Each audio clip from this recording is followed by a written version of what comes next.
Thank you for joining us for Archive Dive. I'm Katharine Austin, and I'm the curator for the Texas Archive of the Moving Image, or TAMI, a nonprofit based in Austin, Texas. Over the last 13 years, our organization has partnered with the Office of the Governor's Texas Film Commission to bring old films and videotapes back to life. Our Texas Film Roundup program not only provides Texans with free digitization services for their films and videotapes, but also preserves and shares their uniquely Texas stories via our website, texasarchive.org. There you can watch more than 6,000 videos contributed by individuals and institutions from across the state. Archive Dive highlights the people behind the collections on view at texasarchive.org. With support from Humanities Texas, we will chat with contributors about their materials and discover more information about those videos and the Texans who made them. Tonight, however, we are watching archival footage of San Angelo and West Texas. Teen Tammy traveled to San Angelo last month for the Texas Film Roundup, our first in-person film roundup since 2019. In addition to collecting films and videotapes for free digitization, we also hosted a screening at the San Angelo Museum of Fine Arts with live piano accompaniment. No piano accompaniment tonight, however, but we do have Tammy Managing Director Elizabeth Hansen with us via video call to give us all the details. Good evening, Elizabeth. Good evening.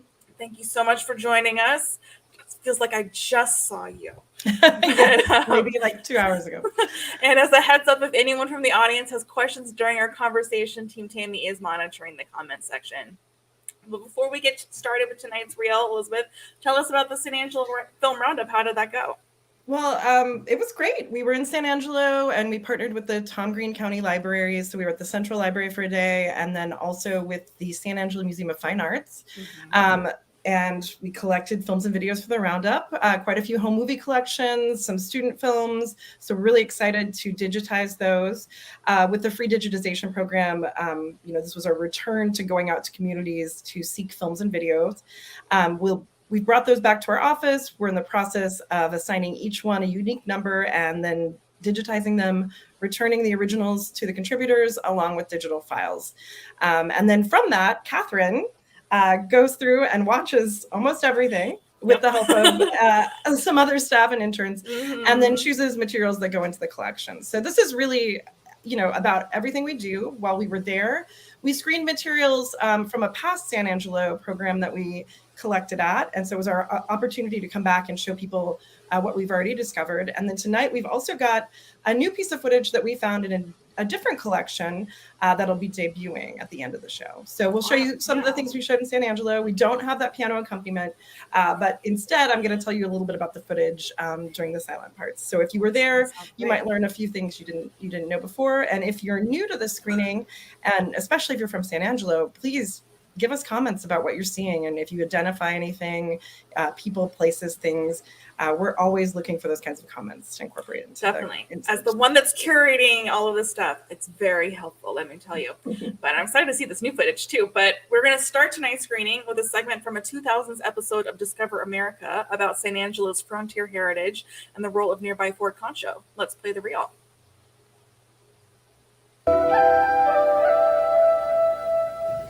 Texas' reputation is as big as its borders, and it really lives up to it in every way. Our next Texas destination is the city of San Angelo. Texans take their Western heritage seriously, but nowhere is this sense of history more pronounced than in San Angelo. Literally in the heart of Texas, San Angelo brings the past alive every day of the year. Located nearly in the center of Texas, on the banks of the Concho River, San Angelo of today reflects its frontier town past.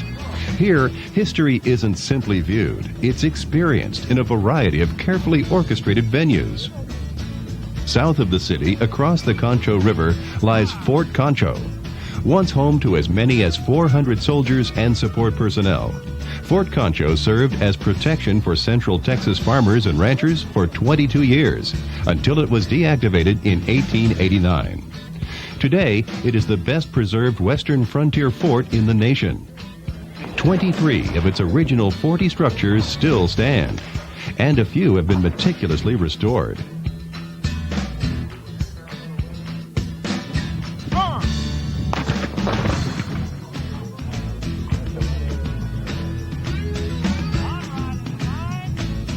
Making their way back and forth from the fort to the lively town across the river was a steady stream of soldiers.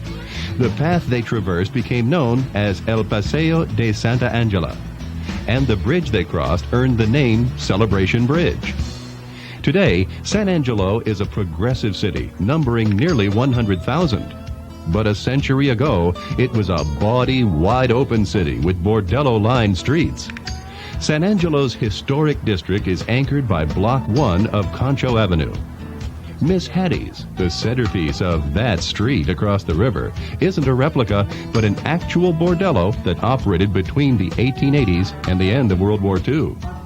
Today, it is a museum and a popular attraction on San Angelo's historic walking tour. While much tamer today, Concho Avenue still offers visitors entertainment and libations in the form of boutiques, shops, and restaurants. Cowboys, though, still strut their stuff in this place where Western traditions live on. One of the largest cattle auctions in Texas, the Producers Auction is held twice a week. You know, if you look at our skyline, you can't help but notice that our tallest building was actually built in 1929. It was one of Conrad Hilton's earliest hotels. People have remarked that San Angelo has a distinctly vintage feeling, a wonderful scale to it, but it's also a very modern city, a very exciting city, and in our historic city center recently, we've invested over $40 million in public and private money. One of the wonderful examples is the new Museum of Fine Arts. It's a very cutting-edge building, a wonderful modern building. If you come to this town, I think you're going to find a bit of the Wild West, the Roaring Twenties, and a city very much of the future. So that was Howard Taylor, who was the outgoing director of the San Angelo Museum of Fine Arts. And so we got to, we saw him when we were in San Angelo, but it was great to be there. We're transitioning into some home movie footage from the collection right now. And this is a really great footage of cotton harvesting in West Texas, which cotton, I could see it at the side of the road as I was driving out there this time. So it is the season. The footage comes from Jody and Joanne Wanarak, and we think it's from the 1950s. And this is a great example of something from a home movie collection that can be really useful in teaching topics like Texas industries for Texas history courses. Totally. This is from Jana Jenkins, and it was an amateur film by Curtis Jenkins. And it's a really beautiful film about kind of this woman, and we can see her in this beautiful plain setting, which, around San Angelo, it's nice and flat. There's wind. I'm from the plains, so going there really resonates with me. But kind of a juxtaposing kind of this raw home movie footage alongside this more artistically shot footage. Very artistically shot, these sort of zoom and pan effects. Well, and I think that's, home movies and amateur films are often the same thing, but sometimes we kind of, if something's got a little more artistic thought to it or intention, we would call this maybe an amateur film versus what we're seeing now, which is more of a home movie. And this is from Patsy Picon, and this is a great family collection. It actually has sound. So this is Super 8 with sound, but we've taken it out just so we can talk to you a little bit about it. And we've got this beautiful images of Diana, the child, dancing with what I think is her grandmother. This kid is amazing throughout the collection. Their collection, she's singing and dancing all through it. And the family, you can tell that they just love music, dancing, singing. It's a really cohesive family home movie collection from the San Angelo area. And we had a question for Michael Mackey, who's watching, about if you saw any bison or wildlife, which we saw in the end of that clip from the San Angelo Museum of Fine Arts. We did, and we maybe got a little too close to them. We didn't quite read up on the appropriate distance to keep, but we did at the not recommended. Park. At the state park. This is one of our favorite Halloween pieces of footage. You probably saw us use it during Halloween on our social media, but it comes from Jana Jenkins as well. Her collection is actually pretty broad. These great Halloween costumes, classic ghost, classic witch, awesome clock in the background. Another film from Jana Jenkins that is, a little later. So this collection spans quite a bit of time. Love watching this guy just trying so hard multiple and times. Then not catching any air. And this is shot just right outside of San Angelo at the state park. Awesome. I think he kind of gets it there in the end. Yeah, and he's trying And he looks like he made it out unscarred. So I mean, that's what's most important, really. Laugh alongside. He's hopefully having a fun time. This is another movie from Janet Jenkins. Oh, yeah. And this is, when I think about our collection and kind of iconic moments in the life cycle, this footage of graduation is really beautiful, fun. That lady has amazing eyeshadow. Incredible. They're gonna jet off in an amazing car. They look like it's it's kind of what you imagined graduation was gonna be like. Maybe not what it ended up being like for me, but transition into West Texas windstorm. This family lived on the edge of Angelo State University, and we believe that's where this footage is from. I did not see any tumbleweeds. I did see bison. No tumbleweeds, but I have seen them before in West Texas. Yeah. Maybe not to this extent, but I feel like having spent part of my childhood in El Paso, you need a certain wind speed. And then once you hit that, you will see the tumbleweeds. And this last clip is from the Mayer family. And this is of the construction of the Santa Fe Railroad. And I believe it's from the late 1920s. And this is another one we would call an amateur film. It's got some intertitles kind of telling the story of the railroad's construction. But yeah, like, I don't know, this footage is just crazy to me. I'd never seen anything like it. That said, we're going to see some more of the Mayer footage after the next sound clip. So we'll learn a little bit more about them through their home. Sam Lewis is alternately known as Jalapeno Sam and Sam the Armadillo Man, depending on which of his favorite pastimes he happens to be involved in at the moment. Sam Lewis is something of a promoter. I'd do anything for money as long as it's legal. Sam does promotion for chambers of commerce and civic organizations and radio and television stations and newspapers. He helps raise money for charity. He'll go almost anywhere. I'm going to leave here tomorrow and headed to Tulsa. And I thought I'd check with you one more time. Geach Cook will come in sometime Thursday evening. If you got anything lined up, a radio or TV station for him Thursday evening, if you want some advanced publicity. That's good. Okay, then one more thing. You know, we were going to auction off an armadillo there, live one. You think I might ought to bring a stuffed one? I have one stuffed one, just in case, yeah. Maybe we can talk them into taking a stuffed one because they don't make good pets. They don't have any teeth. They can't bite, but they can scratch, but they're hard to keep and maintain. Sam's been interested in armadillos since he was a kid. He's been raising and racing armadillos since 1967. You're in the headquarters of the World Armadillo Breeding and Racing Association. Sounds funny, but this is not a Mickey Mouse organization.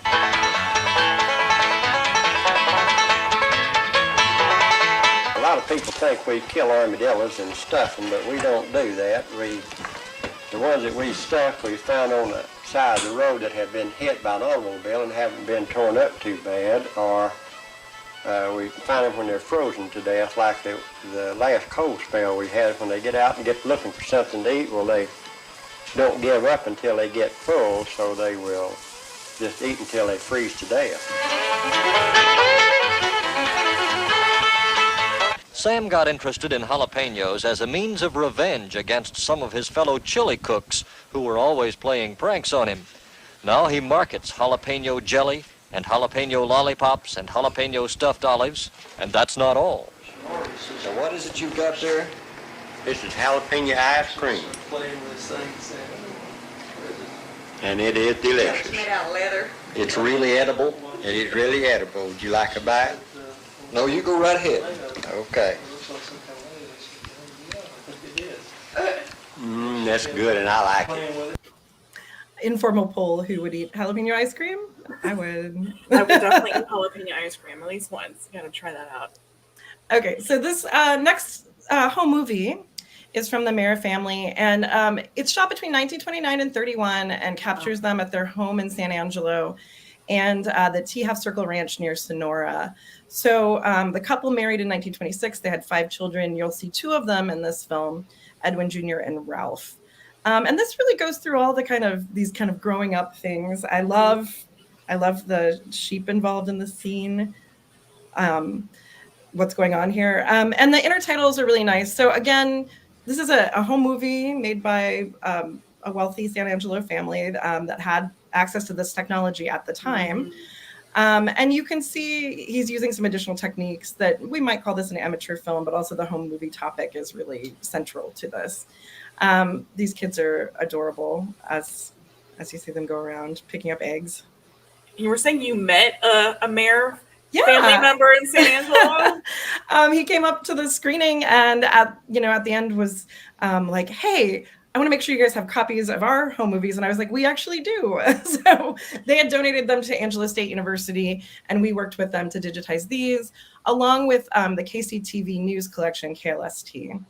I think this is really interesting because if you think about photography, turn of the century photography, and kind of posing and how serious those poses are, and it feels like they're kind of almost doing or setting up to do the same thing here, but there's a little bit of chaos going on with the kids, and it's just bound to happen. But I know I cataloged this collection, and it's a really cool one because there are also later films from the 50s, I believe, where they're literally traveling all over the world: Africa, Asia, Australia, and the world through a viewfinder. And there's just some beautiful footage of landmarks from all over the globe. And, if we're talking about home movies, usually early ones like this, when we see those, we usually see them from wealthier families. But, as we get further into the collection, this technology opens up to a broader amount of people, and we see a little more diversity in them. But doesn't mean to say that there isn't diversity in these eras either. Certainly Tammy helped. The Fuentes collection is one of the earliest Mexican-American family collections that we found, and worked with the NFPF to help preserve. So yeah, the Easter egg hunt is kind of a classic home movie subject. So are picnics. Oh my goodness. And this one is particularly beautiful. There's something about the next scene in this that for some reason just, it feels like something that's so normal, but also it feels so kind of, just like busting into a watermelon. That watermelon doesn't really... it's so dark. I know, it doesn't really look like watermelons that you open up. It's like, yeah. That could be like, there could be a reason for that. But also just this idea of enjoying watermelon being such a casual thing that lots and lots of people do, and seeing people in a totally different century at this point doing it. This footage is practically 90 years old. It's from 1930. It looks like many a picnic had in Texas this year. The lighting in this part is really fun. Yeah, that's incredible. You don't see many home movies with very good lighting. And it's probably because, so much of them are filmed inside and they're just not, they're not set up. Either that or you get the home movies where there's a spotlight on the camera and they're just blinding all of the children while they're trying to film those home movies, which are also entertaining. Well, and this person who was making these films was adding intertitles and things like that. So they were taking this with kind of, a professional movie making idea in mind. I think this is the last of what we see of the Mayer family, a second Easter egg hunt. And then we're about to transition into some footage of an event that used to happen in San Angelo, which is since does not. And when we showed this there, people were like, oh, I forgot that even happened here. So this is coming up from PM Magazine of San Angelo. It's said that an army fights on its stomach. If that's the case, the Houston Oilers are as well prepared for the football season as any other team in the country.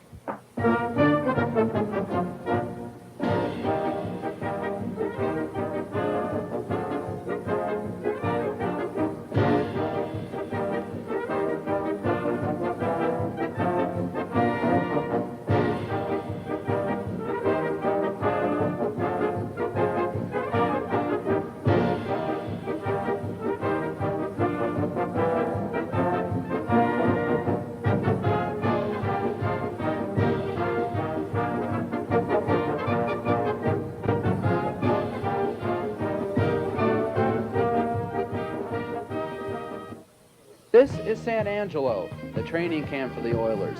It's here they prepared for the NFL season.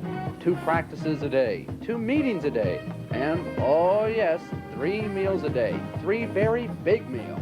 Pre-season, the whole time they're in camp, how much does it cost to feed them? Well, it costs us About $50,000. $50,000. That's a big grocery bill. It is. For approximately 100 people, it is. Harry Doss is in charge of preparing the Oilers' meals. No easy job, says Harry. Planning is done months ahead of time. It was back in January that he was deciding on menus for the team. But how much the Oilers can really put away wouldn't matter a bit if it wasn't for this lady. Wilma Bradley has been cooking for the Oilers for 2 training camps now. And while you'd think having the pros in town would be quite a big deal, for Wilma, it's just another dinner of meat and potatoes. Well, now, if I have to be at work at 4:30, I get up at 3:30. But since they're not eating breakfast till 7:45, I don't have to get up until 4:30. 4:30 in the morning, and you got to be here at 5:30. Well, at 5. I can make it by 5 if I rush. If you push it. I don't make coffee or anything at home. I just jump up and dress and run to work. And get it here. Yeah. And that way I'm working while I'm drinking my coffee at the same time. But when they were having to have their breakfast at 6:45, well, I was here every morning at 4:30. Wilma is mainly concerned with breakfast and dinner. Naturally, cooking for 70 football players is a little different than for a family of 4. And although the egos of pro football players are at stake here, Wilma says no offense to the others, but she does have a special Oiler that she takes care of, Billy White Shoes Johnson. I said he's my grandson's favorite player, and it's just sort of rubbed off on me. Yeah? You look out for him here at all? Yeah, sure do. How? We can go out there, at any time we want to. And he's always walking around, he's a very nice person. And he always, like I say, I make buttered toast for him every day for lunch. You make toast for Billy Johnson every day? And thank me, especially for making this buttered toast for him. Why you make that for him? That's something he wants, a little idiosyncrasy, I guess. Is that right? He wants that hot buttered toast for lunch, 4 pieces. Just Billy Johnson? Just Billy Johnson, that's all. You wouldn't make it for anybody else? Oh, probably I could be persuaded. But this little touchdown shuffle that Billy Johnson does, my little grandson's got that down pat. And he plays football, with a little pee-wee league. And he recovered a fumble last fall. Ran across the line for a touchdown. He leaped up in the air and did this little Billy White Shoes shuffle. And the grandstand just went wild. The people nearly tore the place up. You tell Billy he's got a... I did, I said, he's just you made over again. Only difference is the color. I was told there were other finicky eaters on the Oilers as well. For instance, Earl Campbell. What makes this all-pro go? Bananas. Bananas at every meal. Dan Pastorini is just as demanding for yogurt. But what the team thrives on is meat. For breakfast, 20 pounds of bacon, 10 pounds of ham, and 10 pounds of sausage. For lunch, it's either hamburger or steak every day. Steak is by far the most popular meal. The team goes through about 150 pounds a day. Add that with 300 eggs for breakfast, and that leaves Wilma and her co-workers a pretty tall order to fill. One thing cooking for the Oilers is sort of a threat. More of a what? Sort of a threat. Am I going to make it today or am I not? Is that right? Sort of a contest. Have you ever lost? It's a challenge. Once or twice. 11:30 comes. I've got the food on the cart, but I haven't quite got the cart to the line yet. It just turns into a contest. But it really is a challenge. Don't you ever run out of food for them?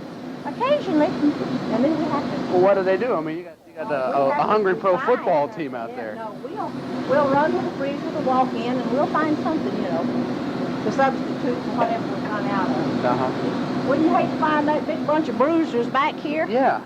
When Wilma isn't cooking for the big bruisers, she's taking care of the brains. The crew at San Angelo also has to cook for the students at the university there.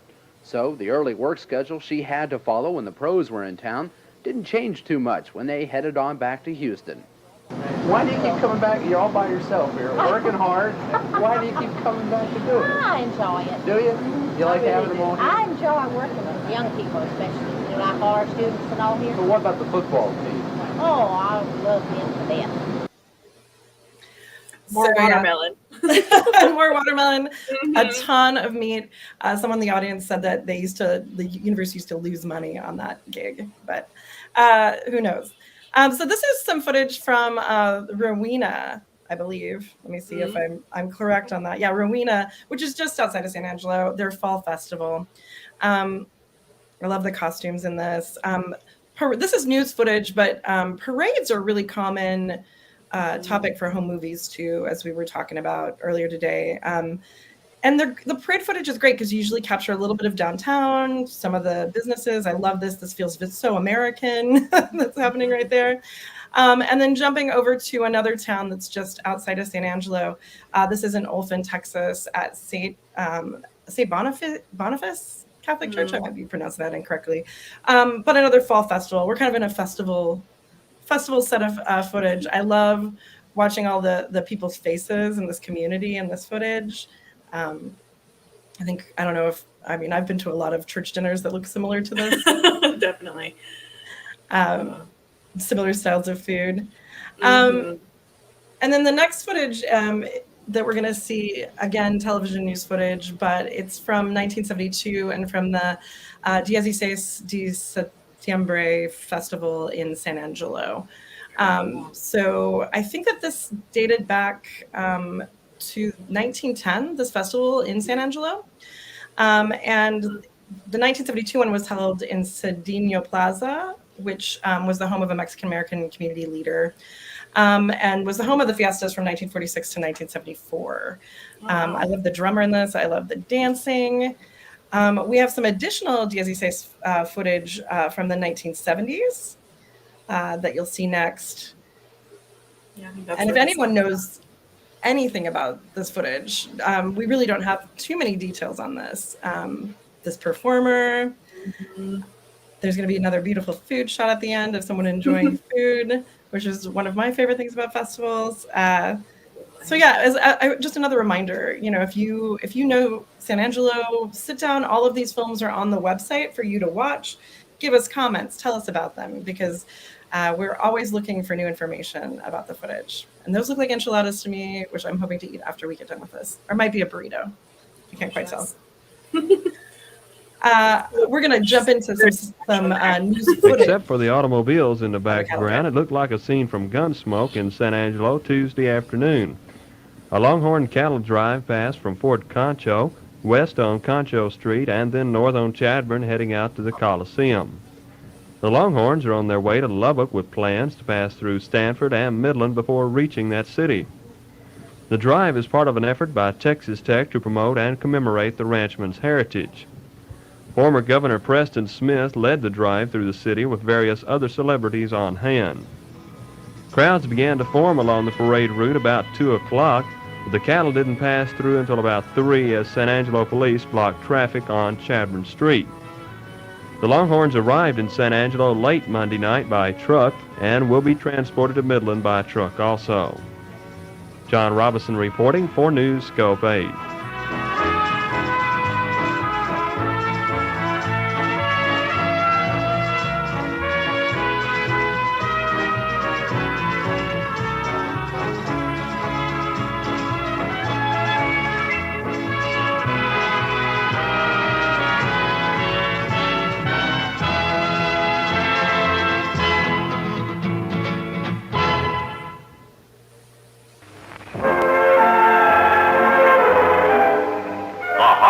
Of America's wool country glows with beauty as 20 young ladies gather in San Angelo, Texas to vie for the title of Miss Wool of America. The lambs are cute but not too bright. Who in his right mind would run away from these shepherdesses? A more appreciative crowd gathers for the final choosing. The lambs are safely corralled and cuddled. The contestants come from all parts of the country for the contest. The judges weigh their decision carefully, and when it comes, it sets the crowd off, for the winner is a home state girl, Carolyn Barry, a Texas Women's University student from Yoakum. In addition to her title and crown, Carolyn gets a new wardrobe, several scholarships, and a lot of traveling to show off the beauties of American wool. So we have quite a bit of Miss Wool footage on the website, and we can see here some silent footage of Miss Wool candidates getting off a plane in San Angelo. that wardrobe, we have another film that mentions that wardrobe is $4,000 worth of wool by the finest designers, which is just, I mean, in today's money, 30,000, I don't know. Yeah. And a lot of wool. And I know the pageant was held in June, which seems like the perfect time of year in Texas to receive a woolen wardrobe. The footage you're seeing here is a boat parade that features the different contestants, as well as I think this is a float for community business. And, you know, Aquafest in Austin is another boat parade that we have a lot of footage of. I've never been to a boat parade, and it looks awesome. Yeah, it looks pretty cool. And then this is behind the scenes footage of them practicing for the kind of musical dances in the Miss Wool pageant. We actually have quite a few finished pageants, as well as this behind the scenes footage and footage of the contestants in the community. These outfits are amazing. And there's something involved. and there's something I love about the behind the scenes footage of a television show. Mm-hmm. I know it's not quite the right angle, but it lets you see the behind the scenes in a way that's kind of fun.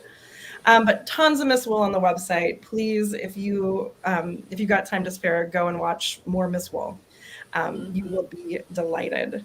And unfortunately, that festival that crown is no longer conveyed in San Angelo, but it is still the wool capital of the world. Yes, and there is a lot of kind of agricultural, the stock show and rodeo. We see here arriving by plane.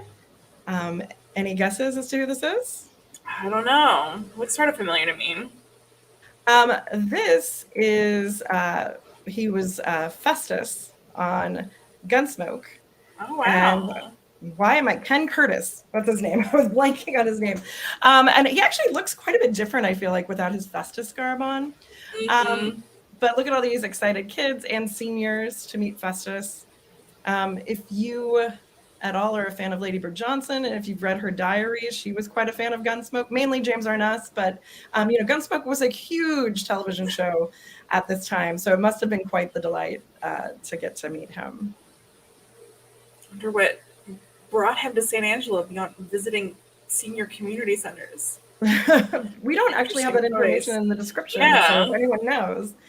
Instead of a plane arrival, we've got a plane departing, and this plane is being loaded with sheep, which is, one of the industries surrounding San Angelo, and probably the reason Miss Wool, right? We've got a wool industry. San Angelo is the center for wool. I probably wouldn't want to be on that airplane with the sheep, but I don't think so. Along the same line of agricultural related footage, this is footage from the local television station of rodeo parade, and we're also going to see some footage from the rodeo and stock show. Oh, yeah, we got some calf roping. And there's a scene coming up that's just like so ultimately Texas. It's just, yes. Look at all those cowboy hats. Yeah. Oh my goodness. Lined up to watch. And here we actually see people showing their sheep at the stock show. At the stock show. This is in the 1972, I believe. Stock shows are fun. I grew up in Houston with the Houston Rodeo, the biggest rodeo in the world. I love going to rodeos. Sampling of what's in store for visitors to the Roundup. Lots of rattlers. The Venomaire's Reptile Hunting Club from Fort Worth is on hand, giving shows and demonstrations. This is called free handling a snake. A club president, Ellie Crow, says the roundups are holdovers from early pioneer days when settlers would band together to clear the area of snakes before settling. Now the hunts are primarily a sport, with the shows and lectures designed to educate the public on what precautions to take when confronted with a mean old rattler. Crow's son Robbie here is demonstrating what's known as a double palm. Crow also said that a rattler will strike at any quick movement. So if one comes up on a snake, his advice is to motionless until someone can come to clear the snakes away. Demonstrating, Crow sat on the floor of the pen while one of his assistants covered his legs with snakes. As long as he remained still and motionless, the Rattlers did not appear to be harmless, and they did not strike.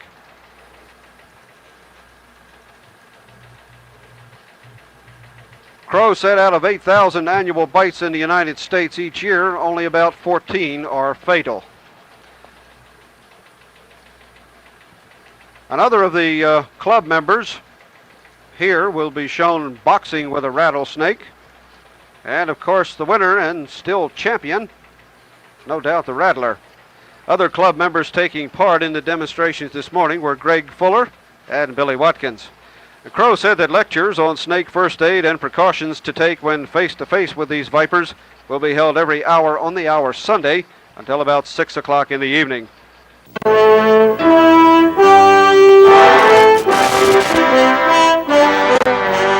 Oh yeah, Hemp Hills.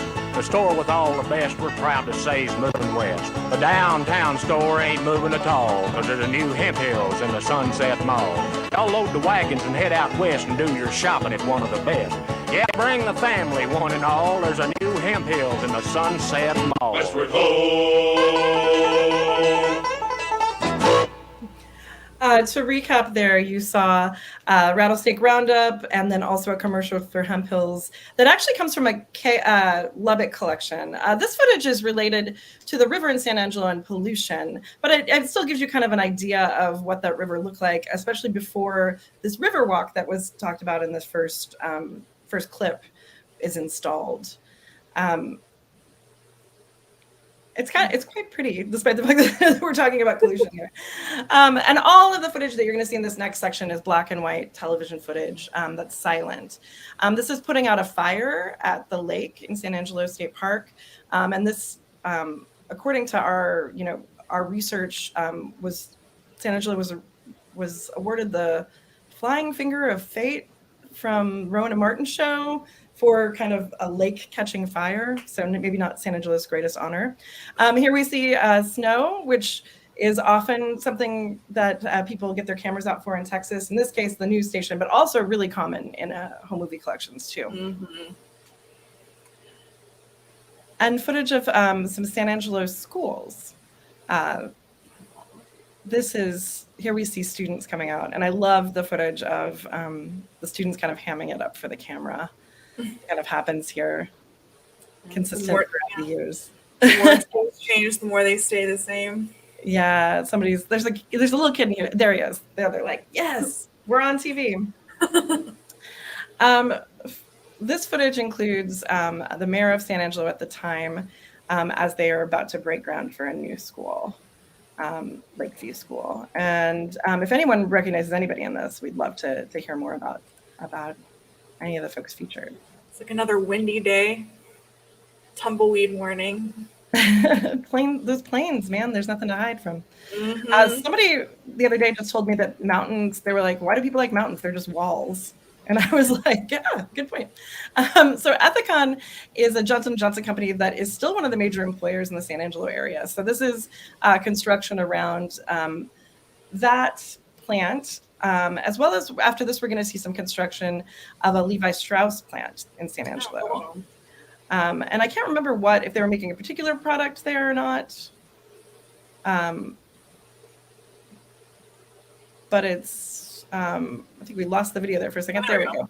We've got it back. I know because I cataloged this, they were making jeans, obviously, for Levi's. And they created like several million, I think, in the decades that plant was in operation in San Angelo. Here we're at the Air Force Base, Goodfellow Air Force Base, which is a part of the San Angelo community. We think we just lost our feed again. Sorry about that. And then some students on what looks to be kind of a cold day playing croquet in San Angelo. I don't love that this kid is so cold, but they're very, very cute. This is a race car driver named Kenny, I believe Kenny Snyder. I think it says Kenny Myers, sorry. Kenny Myers, yeah. And then apparently his wife is one of these lovely ladies with the amazing hair. And we're ending this with the flight of this airline from Mexico, its first flight into the San Angelo airport. And then we're going to transition to some new footage that we found. And in just a second, you're going to hear, is it Roundstone? Ray Miller. Oscar Ruffini designed 36 of the buildings in downtown San Angelo. He drew the plans for the county's third courthouse. Nobody is sure exactly how many of Ruffini's buildings have survived, but we do know that Ruffini's own office building survived. It is no longer standing on the spot where it was built, though. Oscar Ruffini was so busy putting up stone and brick buildings that would be durable and attractive that he paid little attention to his own office building. It was a frame affair in downtown San Angelo, and the city decided several years ago that the Ruffini office was unsightly and a public nuisance, and it had to be moved. The old Ruffini office building has a permanent place now in San Angelo's history. It's been moved to old Fort Concho, and it's been turned into a museum. Ruffini died in the late 1950s, and the move to San Angelo probably did prolong his life. Something did. He was 98 years old when he died. Many of the buildings Ruffini built are likely to last even longer than the designer did, because the citizens of San Angelo are beginning now to appreciate the value of having a downtown area that is a little contemporary and also a little antique. I think that San Angelo was blessed because the vitality of the downtown area is enhanced with old buildings and new buildings standing side by side. The preservation of the old buildings retains the heritage, and it's fun to walk down the street and see some of the old buildings. It's also fun to walk down the street and see a new building. But when you see just one or the other, then the monotony sets in and you don't have the fun anymore. And people don't associate with things. I know many times, somebody says, can you tell me where so-and-so's store is? And you can say, yeah, it's the oldest building down there and looks like that. Or you can say it's in the shiny new building. But if they all look alike, well, then you don't have a point of reference. Some of Ruffini's old buildings are getting their faces lifted, and some of them are just being saved until money can be raised for restoration. Some parts of downtown San Angelo have already been restored and turned into shopping areas for tourists. Architect Barbuti and a few others here even hope to have a river walk someday, similar to the one in San Antonio. We have the land that's already there. The river cuts through the downtown area just right by these buildings that are being renewed, and it would be very easy to allow the Central Business District to utilize the river and develop some commercial activities along the river, which would then bring people down not only for the commercial activities, but would bring them down there because the river is there, and we could have a nice river walk and some restaurants and activities that would happen there, which would enhance the downtown area. Midland and Odessa would just love to have our river. Lubbock is trying to create a river just so they could say they have one. So many cities have utilized the river, and it's a well-known fact that the river does draw people. Any time of the day, we can just run through the park at any time along the river, and you'll see people there because they like the cooling effects, or the trees, the shade, the grass, the open space. And leading right into the downtown area is an opportunity that we shouldn't overlook. It will not happen overnight, but eventually downtown San Angelo may become a real tourist center, with its river and its boardwalks and new buildings standing alongside the relics Oscar Ruffini designed 80 years ago. So that was from the Eyes of Texas collection, which is a collection that we are still processing. But in preparation for tonight, we pulled a clip from it of San Angelo. And I love kind of watching that, and we get to see that dream has been realized of this river walk, which we experienced while we were there. So it's nice when you hear things working out. And it's a real some footage that's not on the website yet. So everyone that's watching, got to sneak peek some really cool looking footage. Well, Elizabeth, we're wrapping up, but I can't let you leave Archive Dive without asking you the same question that I ask every guest on Archive Dive, which is, what value do you see in preserving home movies and television news like we've watched tonight? Well, I think, one of the things that the footage has in common, right? Home movies, and especially the silent kind of raw television news footage, is that they're primary source documents, right? They are capturing what is happening at a time. Granted, people are making choices about what they're capturing, but the fact that they've captured this thing is the thing that they've captured. So that's super useful for lots of different reasons. We work with educators to provide footage for teachers to teach Texas history through kind of like the lens of these cameras. That cotton footage is great at showing students what it looks like to harvest cotton in the 1950s. And then also, documentarians, I'm somebody that responds to stories and history as told through media. And so these things that I think really bring stories to life, bring history to life in a unique way. And I mean, I think that, the other things that we've included that had sound, those were things that, also still have historical value. I don't want to discount that because you're seeing a way that somebody covered a particular event or how a community talked about an event. And that has value too. But I also, at a larger scale, or why I think it's important that we're capturing this material from San Angelo is I think that, in Texas, we hear a lot about Austin, we hear a lot about Houston, we hear a lot about Dallas and San Antonio. But there's a lot of places that we don't hear as much about. And looking at the diversity of the state through its landscapes, through business, through the types of people that are here, I think is really important. And I also think, though, too, within the scope of the U.S., I think the story of kind of Texas and Middle America is not as well told as that of the coast. So the more of this content that we can utilize, that we can put in front of different audiences, whether that be teachers, students, historians, filmmakers, or even just through our social media channels, I think it kind of changes the impressions and the ideas that we have about the state of Texas. Completely. Well, thank you so much, Elizabeth. It's been a pleasure to chat with you about the range of San Angelo footage found in Tammy's collection, and I look forward to seeing what we find as we continue to process this most recent film roundup in San Angelo. Yes. And I hope if people do have footage, we have kind of officially closed our film roundup month, but if you still have footage and you missed it, we're keeping the form live on the website through the end of the year. So go there, sign up, send in your films and videos. What are we missing of San Angelo that you didn't see? If you've got those films and videos, help us tell the story of San Angelo through moving images. San Angelo's communities. And folks can tune into our next archive dive next Tuesday, November 8th, election night, when Josie Caballero will join us to watch footage starring her late father, Austin businessman, magician, and amateur filmmaker Ramon Galindo. And if you enjoyed learning about these films, please consider sending us a tip. We take donations via texasarchive.org/support-us, or you can text Texas Archive, one word, to 44321. Archive Dive is made possible in part with a grant from Humanities Texas, the state affiliate of the National Endowment for the Humanities. Good night, everybody. We'll see you next week.